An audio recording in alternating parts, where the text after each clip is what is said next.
Alright, hey, we should play song.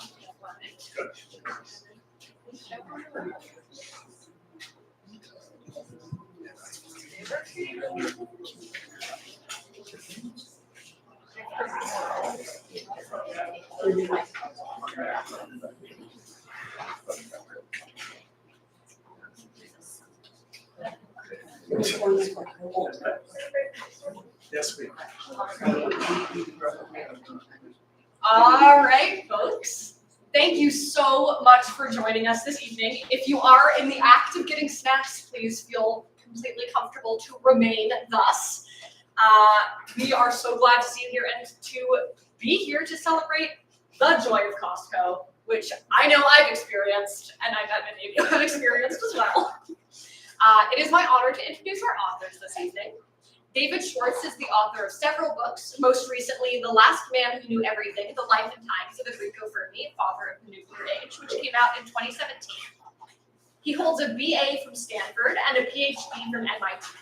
He has had a varied career as a foreign policy specialist, an investment banker, an HR specialist, an executive search recruitment professional, and now an author and Costco expert.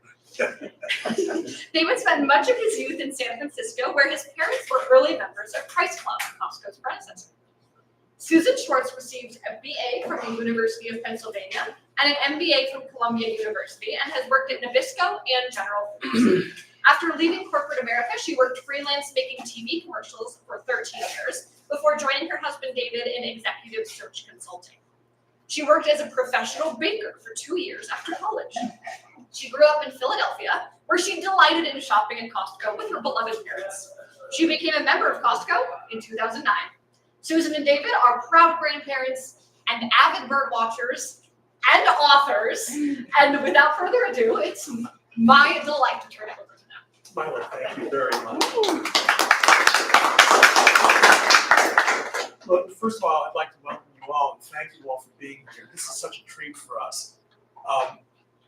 Seattle is Costco country, of course, and it's where the first Costco opened in 1983, 40 years ago, down on 4th Avenue South.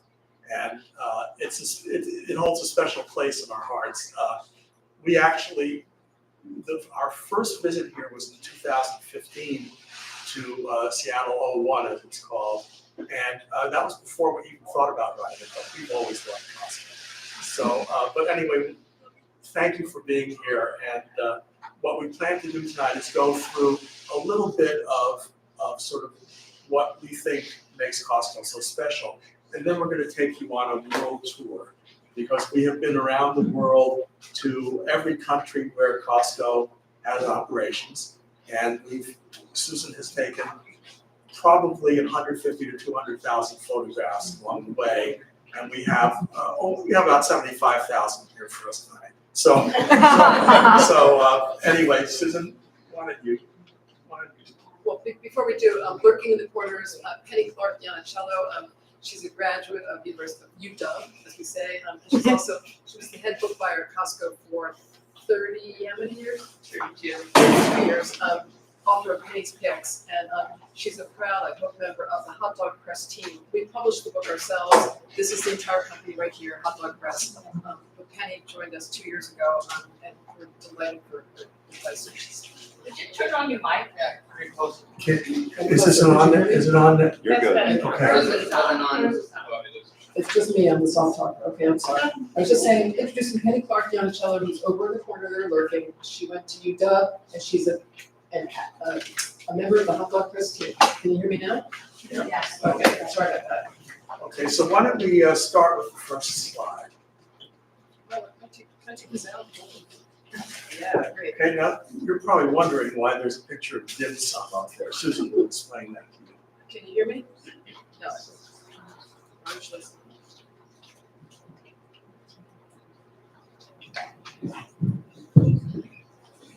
Okay, so the way this all started was in 2016, we live in New York City on the Upper West Side, and we were having dim sum down in Chinatown, as we were wont to do, with the crossword puzzle with us, trying to slow us down from eating everything too quickly, keeping us from eating it too quickly. And on the way home from Chinatown, we walked home, it's like a 4-mile walk, and David was pitching various ideas to me for a science book. He wanted to write another book to follow on to the fairy book. And we got to 42nd Street, and all of a sudden, for some reason, it sounded me, I blurted out, let's write a book together about Costco. Okay, 3 problems with this. One is I've never written a book, so why are we writing a book together? The second problem would be COVID. That was 2016. Travel was a lot easier. And the third and the most significant problem is that Costco is the most humble company you ever want to meet. They're so modest and humble. It's not in their DNA to have somebody write a book bragging about them. So, next slide. So these are the milestones for our project. And it took us 2 years to meet to get to Issaquah and meet with the senior management. It took us a long time. We just happened to be lucky enough to have some social connections who were involved with the merger of Price Club and Costco.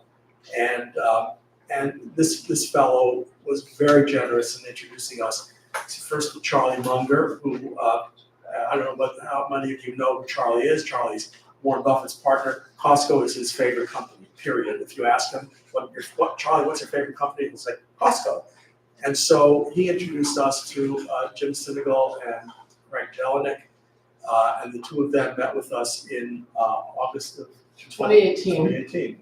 And Jim spent 6 hours with us. At the beginning of it, he said, there's no book here. I don't want a book written.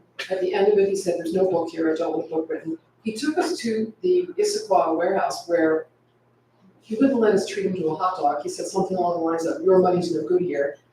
I was, at one point, I pinched David under the table, like, am I awake? Is this really happening? We're having hot dogs at Costco with Jim Sinegal? This is like going to Graceland with Elvis. Everyone's gathering around, staring like, who are these people? And then we did a store check with Jim Sinegal. So from my background in marketing at Nabisco, to do a store check with the retail god was unbelievable. 6 hours in total. We drove back to his office. He validated our parking. He said, there's no book here. And then we Snoopy danced away. 2 weeks later, Jim called and said, hey guys, I thought about it. I really don't want a book written. Okay, so 2 weeks later, we got up off the floor and carried on. And we continued, and we were very persistent.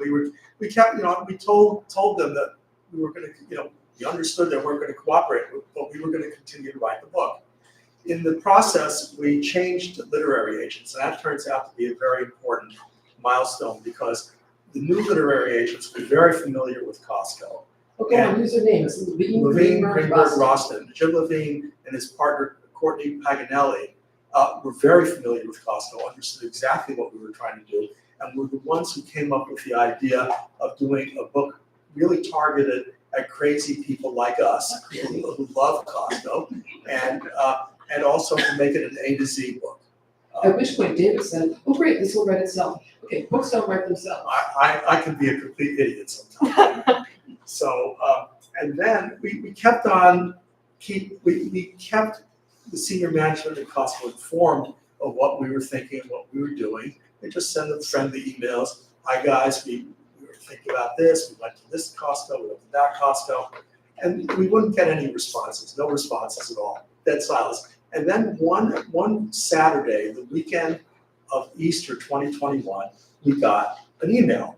From Jim Sinegal. So it's 1 p.m. on Saturday, Easter weekend, and an email comes in from Jim saying, hey guys, Craig and I have talked about it. We think we should make sure the book is accurate. Would you come for a meeting in Washington, D.C.? I'm going to be there for grandchildren's graduation from college. So I had a broken kneecap at the time.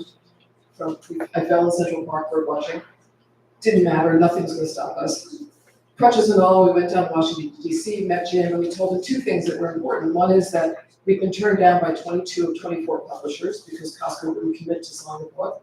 And the second thing is that we were going to publish ourselves and have full control over the quality and everything. And the second thing was we were voluntarily giving Costco final review and approval of the book, which was something that someone had asked us for in 2018, and we said no. But in exchange, Jim said, sure, why don't you come out to Seattle for a meeting? And we said to him, we'd like to meet 2 people. Could you introduce us? And those 2 people were Penny and Jeff Brotman's widow, Susan, because we've never met Jeff, who wanted to. So with that, We are not shills for Costco. We are not employed by Costco. We did the whole thing independently, but Costco after 5 years of coaching them pleasantly, but sometimes not pleasantly, they opened the floodgates and introduced us to a lot of people and let us go behind the scenes everywhere around the world. And they gave us some internal publications that were very helpful as well for the research. The research in 2023, from 2020 to 2023, a lot of this research was on the road. We would travel to one country after another. We went to Canada, we went to Mexico, Iceland, and then we came back here, and then we went to, where else? Everywhere. So we've been to at least one warehouse in every one of the 46 US states, plus Washington DC and Puerto Rico, and at least one warehouse in each of the other 13 countries. Yes, that's right. Last July, 114-degree heat, we were in Shanghai. Sometimes the press coverage gets it wrong. We have not been to every Costco. We have been to one Costco in every state, but we have not been to every Costco. And we've never said that, but we did set this as a goal for ourselves, and we finished it about 2 weeks before publication, which was September 12th, in honor of the 40th anniversary of the opening of the company. And to this day, we had lunch with Jim today, and he said, "There's no book here." And we said, "Well, thank you for your help." He's like, "I didn't help." Like, Jim read every word of the book. He was incredibly generous. He's a wonderful man. So, But in January 2023, we hit a big problem. yeah, we were in Jalapa, Mexico. I don't know whether any of you have been to Jalapa, Mexico. It begins with an X, which is crucial because we were casting around for what we would put in the X section of our A to Z, and turned out there's a Costco in Jalapa. That is the home of jalapeno peppers, which are spelled with a J, but that's neither here nor there. We got a call one morning from our art director and production manager. She said, "Listen, I've been laying out the book, and you want the book to be 300 pages. The way it's going now, it's going to be 600 pages with the text you have." And so we looked at each other, and what did we say, Susan? Oh my God. And so we started cutting. And we were already a couple months behind schedule, so that wasn't a problem. Moving along. So the publication date was September 12th, 2023. Yeah, we managed to make the deadline. It's tough because when you're publishing yourself and you're doing it for the first time and you have no idea what you're doing, all of a sudden you have all these deadlines that you have to make that are real hard and fast deadlines that the printers, the binders, and the distributors have given you in order to make sure that the books arrive at Costco warehouses on September 12th. But by the way, at that point, we still had no idea Costco would sell the book. We found out Costco was going to buy the book a month before the publication date, after we had already manufactured 100,000 books. Now, if anybody knows anything about publishing, Simon & Schuster, we announced their initial print run was like 5,000 or 10,000. So how did we pick the 100,000? It's not because our 3.5-year-old grandson said that was a good idea one day to Costco. Well, we did ask him. Miles, how many books do you think we should do? How about 100,000? Yeah, that sounds good. That's not why. The reason why is because that was the lowest cost per unit. After that, you need new printing plates, and also that was an amount of money we were willing to burn. At least then we were willing to burn it. But also, there are 130 million Costco members around the world, and we hope that 0.00001% of them might share our own Costco. And we were willing to wait it out 10 years to sell it. So next slide. Okay, so I think one of the things that makes Costco such an interesting and unique company is that its business model. It has a very, very curated product line inside each warehouse. Your typical Safeway or grocery store supermarket that you go to anywhere in the United States will have 40,000 items. A Walmart has 140,000 items. Costco only has 3,800. And the reason for this is that it becomes much simpler and cheaper to handle a small amount of product. And it's also much easier to keep control over the quality of the product if you have a much smaller palette to work with. It's a discipline though, because there's always pressure to add more stuff because the buyers are out there all day long looking at new products that they think members might enjoy. And the discipline forces them, if they want to introduce something new into the warehouse, they have to pull something out. And that's one of the main reasons why when you go to Costco, if you go to Costco once a month, you'll see that there's a rotation. Some of the stuff that we're looking for is not there. There's new stuff. You never know what you're going to find. And part of that is because of the highly curated, high quality product line. They work on extremely low margins. This is a volume business that works on very, very low margins. They add about 14% at most to the cost of a product when they're selling it to you. And that's a very, very low margin. They can do that because they have membership fees, and they can do that because the volume is staggeringly high. They also have a very important code of ethics. Do you want to talk about the code of ethics? Sure, but before we get to code of ethics, let me just mention that when it comes to the pharmacy, which we're not going to talk about tonight, I'll just throw in that regular other vendors who sell prescription drugs, generics, what they do is they mark it down a certain percentage versus the regular, the branded drug. What Costco does, which makes it so remarkable, is they just take whatever the cost is and mark it up, once again, at most 14%. So that's why you can get like $1,000 worth of savings on 3 or 4 generic drugs over a 3-month time period. It's pretty staggering. The code of ethics is 19 words. It's probably the shortest one that exists. The first one is obey the law, and they do. The second one is respect your members, respect your vendors, respect your employees, respect your vendors, and if you do all that, reward your shareholders. And they stick to this. It's unbelievable. It's really. What I like to say about Costco is they do the right thing even when no one's looking. Even today, we saw Jim in the warehouse. He went over, pick up that piece of paper over there, wherever. When we had lunch with him, he was bending down to pick up a napkin. And that starts at the top of the organization. Today, at age whatever he is, 88, he was bending down to pick up a napkin on the floor. One of the other things I want to mention is that this business model was invented by a man named Saul Price, who created Price Club in 1976, which is exactly like Costco. And that, in fact, when they merged, it was aside from the egos and the fact that the two of them had been competitors for 10 years, it was a very easy merger because they had the same business model. But it's a difficult business model to keep hold of, because retailers, God bless them, they're human like the rest of us. They want to keep raising prices. They want to keep raising prices. Any retailer sees an opportunity to raise price, they'll raise it. Costco looks for opportunities to lower price. And that's one of the things that makes it extremely difficult to do this properly. And that's why they require the membership fee and the volume, because they're always looking to lower price. They found, naturally enough, that when they lower price, volume goes up. When volume goes up, the company makes more money, and members can save more money. So it's this wonderful virtuous circle, but it's very difficult to do it. It runs counter to the instincts of your average retailer. Next slide. So welcome to the Costco World Tour, as we like to call it. Next slide. This is in alphabetical order. It's not exhaustive. We won't be here all night. But this is the world's smallest warehouse. This is in Juneau. It's at the base of a fir tree covered mountain. It's just a wondrous place. Although when you walk in, you do have a feeling of who shrunk my Costco? Where did it go?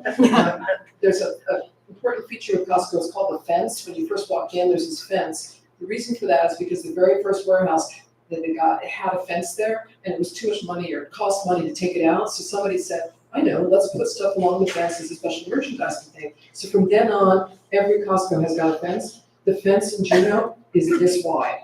It's a little teeny tiny piece of fence, but it has a fence. It, however, does not have enough room for a rotisserie chicken. It's unbelievable. But it does have ravens in the parking lot who will steal your food if you're not careful. Next slide. Australia. So, there are lots and lots of things I could talk about Australia. It's a wonderful, wonderful set of Costco's that we visited. But the food court is really special. It has all sorts of exotic South Asian food. And this is a South Asian dish called a butter chicken pie. I don't know whether any of you have had butter chicken at an Indian restaurant. It's fantastic. And this pie is one of the best things we've ever had at a food court. Next. And speaking of food courts, Canada. So Canada has got what's called. By the way, national if dish. this makes you hungry There's while you're snacks in the lunching, back. there's snacks in the back. So in Canada, they have poutine at the food court. So that's, for those who don't know, it's cheese curds, gravy, and French fries, and it's scrumptious. It might not look great, but it's really delicious. Next slide. And in Canada, we saw something unusual in the bakery. It's the Saint Jean Baptiste cake, which is to celebrate Quebec Day. There's an annual Quebec Day, and Costco didn't used to do this. All sorts of reasons. I mean, it's the issue of the French Canadian versus the English Canadian is a controversial one. But it's calmed down in recent years, and so they've decided they're going to celebrate in French. I think this is actually sold throughout Canada. This is their version of the Saint Jean Baptiste cake. Next. By the way, it's really good. Yes. For research purposes, we tasted everything, and just for full disclosure, we'd always stay in the hotel with the kitchen, because I love to cook. This is how we always traveled anyway. And then we would buy these Costco things, cook everything, and then give the leftovers to the hotel staff. We made a lot of friends around the world. So this is in China. It's a gigantic display in the produce section. On the left, you see garlic bulbs, and on the right is ginger. And the prices were Costco prices, but they use a lot of this, so it's pretty remarkable. Next.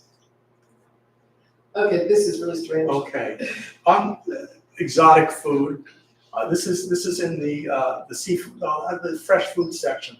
On the left is a package of, I think it's 12 or 16 bullfrogs. If you go to, we love going to Chinatown, as you know. We said at the beginning, and the local Chinese supermarket in Chinatown has live bullfrogs.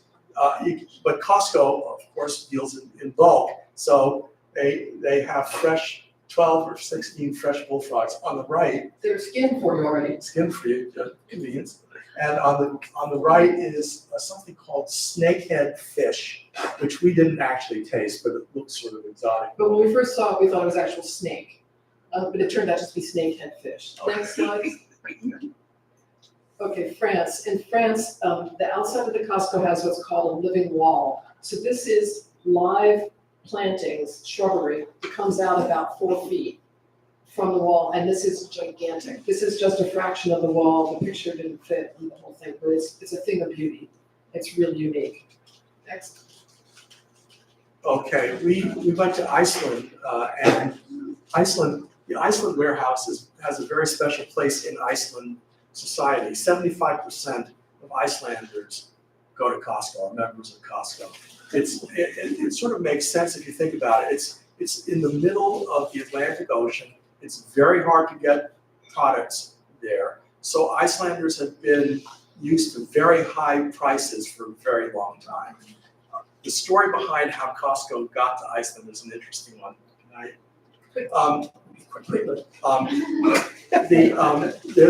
fellow who ran all of Canada and all of the east coast of the United States was visiting a warehouse in St. John's, Newfoundland. It's the most remote warehouse you can imagine.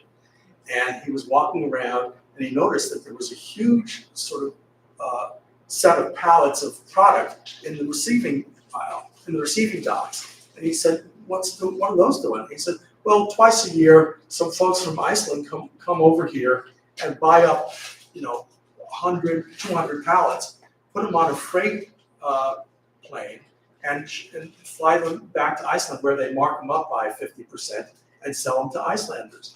So this fellow went back to Issaquah and said, there's an opportunity in Iceland. We should be taking advantage of that. And so 7 years later, they had a Costco in Iceland. And this is the top of the warehouse. So if you imagine from right out here is a lovely housing development, pretty upscale houses. This is the top of the warehouse. Those are the skylights that you usually see in the warehouse that you're looking at. And then down further past, you can see a little bit of blue there. That's an IKEA. And what's interesting here is that IKEA, no offense to IKEA, but wherever they go, it's the blue box, they plop it down. Wherever Costco goes, they work with the local community to tailor it to whatever concerns the local community has. For example, putting grass on top of the roof, which is a traditional Icelandic thing, but also makes it so that the people in the nice housing building who are located where you guys are sitting don't have to look at the top of the warehouse. That's Iceland. In Iceland, they have something special in the food court, which is the hot dogs have a crispy onion topping option. These are the crispy onions you can put in the green bean casserole. It sprinkle them on top of the hot dog. It's fantastic. They also sell them in packages here, and we now have learned to sprinkle them on everything. They're delicious. Next. Japan. Well, we figured this would be a classic example of the stuff in Japan. Japan, I mean, we had a wonderful time there. Their sushi is fantastic. And we really hope that, we heard that the sushi program in Japan is going to be rolled out around the world over the next couple of years. It's highly automated. They have a machine. We didn't have the ability to put the video on this, but they have a machine that spits out the little rice balls. It sort of creates these little rice balls, and then they're loaded up by hand, as you can see what they're doing here. So imagine a counter that's the length of this room. That's the deli section of sushi, different kinds of sushi, and it lasts for about 2 hours, and then it's gone, and they keep replenishing it. And it is the freshest, best sushi. And it's something like a 46-piece combo for $23. It's handmade. In Japan, we were lucky enough to be shown around by the country manager, and he took us back behind the windows into the section, and they hand sliced some sushi for us. It was good. Next slide. Mexico. So Mexico City, Mexicans love Costco. I think there are something like 37 Costcos in Mexico. They love Costco. It's actually, the Price Club started in Mexico, so it's been there for a long time. This is the site of the newest warehouse in Mexico City. This is a national park right in the center of a community called Santa Fe. It's a very wealthy community with a lot of beautiful buildings along the rim of this park. And the Costco they built there is right on this park. In fact, you're sort of looking from the Costco warehouse down into this beautiful park. Next slide. And speaking of Mexico, this is in Jalapa, the jalapeno peppers in the food court. We had already been to Mexico when we decided to do the X chapter for Jalapa, so we went back to Mexico. Back on Santa Fe for a moment, I forgot to mention something. The Santa Fe warehouse has a rooftop that has a contemplative garden, a skateboard park, paddle ball court, and a football field. And that is all open to the community. Anyone? Next slide. Do we have that? No, we don't. But all of that is open to the community. That cost Costco 1/2 of the total cost of building on the site. But they were happy to do it as a gift to the community because they had wanted this site for a very long time for the reasons I just was explaining. It's such a magnificent location. Next slide. Okay, welcome to Auckland, New Zealand. This was the furthest we traveled to go to a Costco. We took a 19-hour direct flight from New York to Auckland. There's only one Costco right now in New Zealand. They are planning others. It's a beautiful building. This goes back to what I was saying about how they bury the building. Look at the planting. Costco always spends a lot more money in the landscaping in the parking lot than they're required to, and it shows here. It's just a beautiful site, and it was worth the trip. And they have great land. That's a good land. Next slide. South Korea. So it turns out Seoul has a very specific law that if you spend more than a certain amount of money on a new building, you are required to put, I think, something like 7% into artwork in front of the building. Costco loves that because they love doing this kind of stuff. So this is in front of the Gwangmaeun Costco in Seoul, and this is a sculpture by a Korean woman who obviously loves Costco, and Koreans really do love Costco. Okay, we would fit into Korea really well because you cannot find anybody who doesn't know and love Costco. It's just impossible. Here, you can find somebody who goes to Sam's Club or BJ's. Not so in Korea. Everybody. It's just profound. But one of the interesting things about Korea that we discovered, I don't know whether you go to a Costco when it actually opens, But most Costco's, the opening hour is 10 o'clock, but they'll actually open around 9:45. They'll open the doors as soon as they're ready. That's usually around 9:45. In South Korea, unfortunately, if they open a minute early, they get a fine. It's a weird law, but it's a highly regulated commercial environment. So they have to open exactly at 10 o'clock. Next slide. Spain. Okay, Oh my so God. yeah, this is pretty spectacular. These are Iberico ham legs, which go for a lot of money, but not a fraction of what they'd be elsewhere. And I think we figured it's about a third of what you would pay for it, at a local Spanish store. so you might notice underneath there's a little metal pan. That's where like the fat is dripping down. It's just like, but they have smaller packages that is available. And yes, it's delicious. We did not buy a full thing of this, but we were tempted. Next slide. Oh, Spain. So the food court is wonderful, and there's so many things that we like, but this was really our favorite. This is croquetas jamón, which is fried cheese balls with little bits of that Iberico ham sprinkled through. They are not to be believed. Your cardiologist would have a nightmare, but we had some of them that were memorable, truly memorable. And I apologize, I'm not sure if the picture does it justice, but it brings joy back to us to see this stuff. The next picture will show you something better. Okay, this is called pastel salado, which means salty cake. It's a layered item. We saw this in the deli section. It's about this big. And we literally had no idea what it was. We tried asking at least 5 or 6 people, what is this? What do you cook it? Do you eat it raw? What is it? We finally gave up, just bought the damn thing, brought it to the food court, and tucked into it. And so what it is the top layer is delicious smoked salmon, and you eat it cold, you don't cook it. And then it's very thin layers of white bread, and then crab salad. And it is, And cream cheese. and cream cheese, and it is spectacular. I would go back to Spain for this, but I really wish that they would sell it here. It's quite an item. Next. Sweden. So Sweden opened relatively recently. We were there for the opening, and it was a spectacular opening. And the Swedes seemed, I think, a little puzzled by Costco at first, but they got to the mood. By the end of the day, it was totally jammed. But this is a picture of us with the gigantic television. And so, not everything at Costco is jumbo size, but obviously this is pretty big. The price was great. We always traveled with carry-on luggage only, so we didn't bring it. Next slide. Taiwan. Okay, this is the best chocolate ice cream you will ever experience in your life. It's worth the flight to Taiwan. That's all I'm gonna say. Next slide. I just want to add something. You look at some soft serve ice cream, and you think, no big deal. It's transformational. I mean, it is utterly transformational.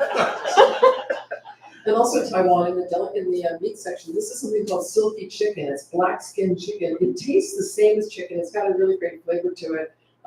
It was just amazing. They had the rotisserie chicken in Taiwan has the head still on it. That's traditional. The food in Asia was really fantastic. And the East Asians love Costco. I mean, these warehouses are jammed all day long, every day of the week, all day long. Pleasantly jammed. Next. UK. So UK was the first place that Costco opened overseas. And this is one of the most unusual warehouses we ever visited. This is actually a fairly new one. Costco bought it from John Lewis department store, I think in 2018 or something like that, and converted it. But this was a John Lewis distribution center built in the 1960s. Poured concrete ceilings in these triangular shapes that go throughout the whole building. So it's not this square box with a flat roof. It's a very, very complicated structure. It was designed by a man named Candela, not the New York architect, but a Mexican architect, actually, who designed this. And it's listed on the historic registry. So Costco cannot make any changes to the building inside or out. And one interesting thing here is that the inside is very low roofs, like almost as low as this, which at Costco land is bizarre because they usually have these huge steel shelves. So they have areas, outside the protected zone where they keep the storage for everything. And I think that might be the last slide. Oh, no. Oh, no, the food court, the food court in the UK has more different offerings than any other food court we visited. It just has a lot. There are only 4 here, but you have a double chicken fillet sandwich, a chicken bake with bacon, a Korean barbecue beef bake, Aberdeen Angus cottage pie, which is really very good. What they call baked potatoes, jacket potatoes, but they fill them with baked beans, cheese, beef chili, or tuna. Or all of those things. Or all of those things. So, but the only thing that I would say about the food court is that they prepare this stuff when you get up to the counter. So the line can be a little long, but the British are used to lining up, so they take it in stride. Oh, and that's us. Time for Q&A. Yeah, so please feel free to ask us. You know, we went through. We could have talked for 3 or 4 hours about this. Please ask us anything that comes to mind, either about Costco, about our experience, or about publishing ourselves, because we can answer questions about everything. So how much weight did you gain on this trip? The true answer is I gained about 10 pounds. I had lost a lot of weight about the 2021, 22. And then when we started really doing the world tour, I put on about 10 pounds. Susan kept her svelte figure. Yes. Did you talk to any employees? Like, what is the work environment like? Oh, the work, yes, we talked to a lot of employees. After 1 year of employment, the turnover rate is less than 10%. It's really staggering. And we talk in the book about the color badges people wear.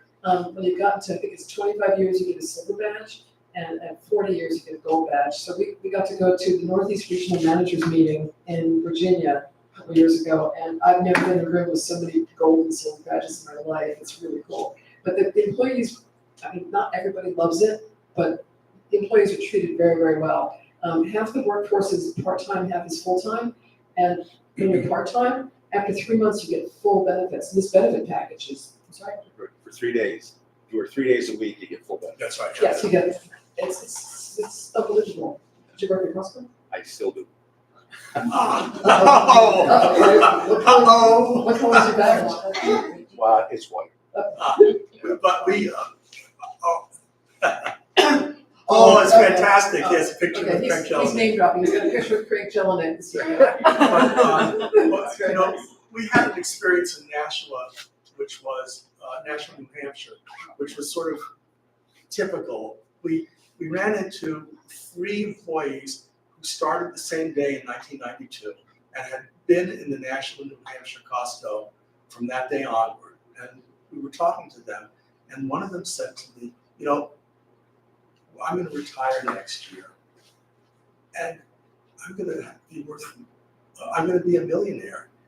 I would never have had that opportunity. At the age of 60. You know, I would never have had that opportunity at any other, retailer. Costco has been wonderful to me. It is hard work, as you know. I mean, it is very hard work, but they do treat you well, and there are rewards. We were at a warehouse, and we're talking to the staff at the front, and then one of the employees pulled me aside and said that a couple days ago, this is 2 years ago, a couple days before, one of the employees had passed away from COVID, and the general manager called each member of the warehouse staff, 300 people personally to say this, and she said, we are really family.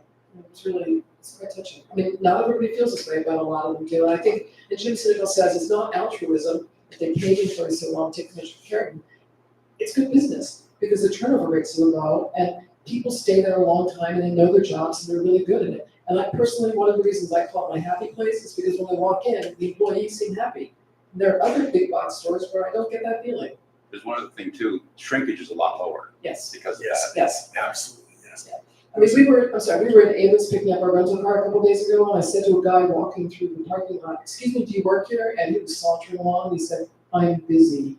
You would never get that. You would never get that because there was a question in the back. Is there are the products all priced consistently in the sense of the same kind of markup for everything? Or is it a little more sophisticated where some things would sell more, so they. I think they have an algorithm or a yardstick by which they do it. We're not privy to that. We know that maximum is about 14%. Yeah, they also have loss leaders. Like, for instance, for gasoline, they will sell the gasoline cheapest in an area. And they actually look at prices of other gas stations and they will sell below that. Because part of what they're trying to do is get people in the door. Mm-hmm. And so, tires are cheaper. Sometimes they lose money on tires. And there is a formula like that. And it's really, like you say, they get the money from membership and volume.